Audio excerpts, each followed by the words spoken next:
Maganda. Pwede. Wait lang. Ang tagal naman yan. Ano oras na? Chris, I love you! Patingin. Ano meron ka dyan? Meron ako Pilipino. Sawa na ako dun sa mga Amerikano. Ex-gali ako New York.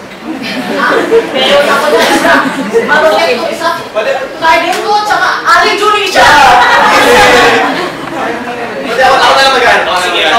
Sabihin nga dyan ano meron. Ano nga tingin niya? Wow! Latest ko yan. Ganda nito. XXX, sorry. Photo. Oh! Ba't kwadrado yung CD mo? Latest technology ko yan. Mura kay Hong Kong. Imported. Kasya ba talaga ito sa player mo? Kasa. Tingnan natin Sige, siya. play mo.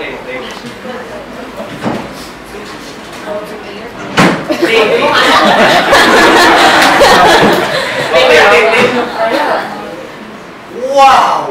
Makanda, di ba? Pero, teka lang, ganyan ba talaga dapat yan? Black and white? Black and white talaga kasi yan yung latest na Blu-ray disc na black and white na labas. Black and white na latest? Meron pang ganun.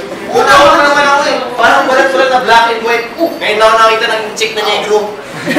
Gago ikaw, check na negro red. Yung chick na negro. Ikaw nga!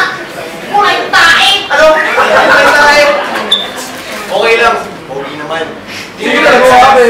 Ang pangit mo. Sigurado ako kamukha mo yung nanay mo. Mukha siyang kuko sa paa. Oo! Nanay ko mukha mo sa paa? Nanay mo nga, mukha na ko sa paa. Tinapakan pa. Pata!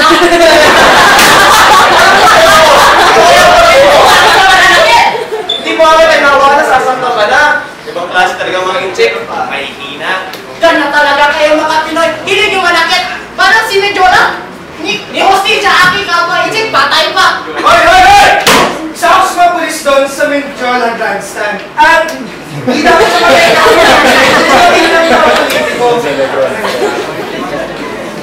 Excuse me? But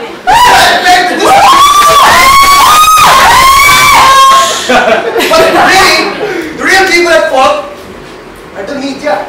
The people that show everyone is okay. Hindi nga.